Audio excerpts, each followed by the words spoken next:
Assalamualaikum warahmatullahi wabarakatuh. Perkenalkan, nama saya Yazid Ilyas Maulana, NIM F1D1 25059, Prodi Teknik Pertambangan Universitas Jambi. Pada kali ini saya akan melaksanakan tugas ujian akhir semester atau UAS, mata kuliah dasar-dasar sains dan teknologi. Yaitu yang pertama, di mana saya di sini mengambil materi yang berjudul Banjir pada Pertambangan Bawah Tanah, Ancaman dan juga Solusi.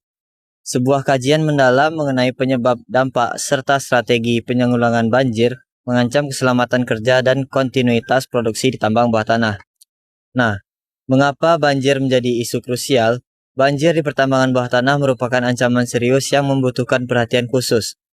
Infiltrasi air tanah dan curah hujan tinggi dapat memicu kebocoran dinding tambang, terutama untuk mempengaruhi, dan hal ini mempengaruhi terhadap keselamatan pekerja yang bekerja pada tambang bawah tanah. Selanjutnya yaitu adalah klasifikasi atau jenis-jenis banjir di pertambangan bawah tanah. Banjir di tambang bawah tanah diklasifikasikan berdasarkan sumber dan mekanisme masuknya air. Pemahaman jenis banjir sangat penting untuk menentukan strategi mitigasi yang tepat dan efektif. Setiap jenis memiliki karakteristik unik yang memerlukan pendekatan berbeda dalam sistem peringatan dini dan teknologi penanggulangannya. Nah, yang pertama di sini dapat kita lihat yaitu ada inrush dari aquifer, yaitu air menyambur dari lapisan batuan. Yang kedua ada infiltrasi air permukaan, yaitu air hujan meresap melalui poros. Selanjutnya yang ketiga yaitu adalah banjir mendadak dari tambang bersebelahan, air menerobos menghalang. Dan yang keempat yaitu rembesan bertahap melalui rekahan batuan atau akumulasi lambat. Selanjutnya adalah dampak banjir terhadap keselamatan dan produksi. Berdasarkan data yang saya dapat dan juga saya cari, persentase korban jiwa terhadap dari korban banjir terhadap tambang bawah tanah itu mencapai angka 65% persentase insiden tambang fatal yang berkaitan dengan banjir. Selanjutnya yaitu ada downtime, produksi terhenti total hingga air berhasil dipompa keluar itu berpengaruh sebanyak 80%, dan biayanya mencapai 40% untuk penambahan biaya operasional untuk sistem pemompaan darurat. Banjir tidak hanya mengancam nyawa pekerja, tetapi juga menurunkan produktivitas tambang secara signifikan.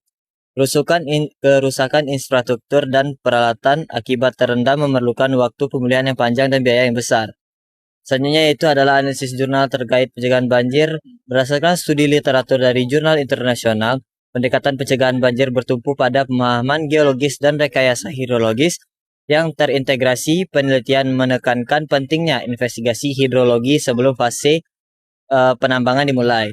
Yaitu yang pertama itu untuk pemodelan geologi, sistem drainase, dan juga barrier pilar.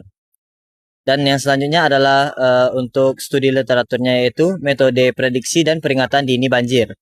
Penelitian ini menggarisbawahi peran teknologi, sensor, dan LOT dalam memprediksi risiko banjir secara real time. Integrasi data hidrologi dan geofisika menjadi kunci utama sistem peringatan dini. Yang pertama ada contohnya sebagai pemasangan sensor, transmisi data, analisis AI, dan peringatan serta evakuasi. Dan selanjutnya adalah teknologi penanggulangan banjir inovatif. Inovasi teknologi penanggulangan banjir terus berkembang pesat. Jurnal terbaru menyoroti penggunaan grounding kimia untuk menyumbat tekanan batuan dan pompa berkekuatan tinggi yang otomatis. Grounding kimia yaitu injeksi polimer untuk menyumbat rekahan batuan secara permanen. Dan selanjutnya ada pemompaan otomatis, sensor level air yang mengaktifkan pompa secara mandiri, secara kurten, tembok kedap air di sekitar area pertambangan aktif. Insiden banjir dan penanganannya. Salah satu insiden yang terdokumentasi dengan baik pada tambang batubara di Shanxi, Cina, lubang tambang lama yang tergenang air robek menembus dinding barrier, menyebabkan air terjun ke area kerja aktif secara tiba-tiba. Yang pertama, hari 1 sampai 3, infiltrasi mendadak 13.000 meter kubik, 12 pekerja terjebak di lorong berbeda. Hari 4 sampai 8 yaitu operasi penyelamatan dengan pompa kecil untuk diluncurkan untuk stabilisasi. Hari 9 evakuasi total 12 korban selamat, keberhasilan dari sistem drainase cepat. Dan yang selanjutnya itu pelajaran dan rekomendasi terbaik dari sistem dari penanggulangan banjir di tambang bawah tanah. Pelajaran utamanya yaitu studi kasus memperlihatkan bahwa investigasi geologis yang menyeluruh sebelum penambangan dapat mengurangi risiko banjir hingga setengahnya. Kesiapan peralatan darurat juga menjadi faktor krusial. Dan juga rekomendasi terbaik dari studi literatur mengarah pada perlunya integrasi teknologi LOT meningkatkan pelatihan pekerja dan kepatuhan terhadap standar keselamatan internasional. Dan dari sinilah pentingnya mematuhi peraturan K3 dan berlakunya peraturan K3 terhadap suatu penambangan.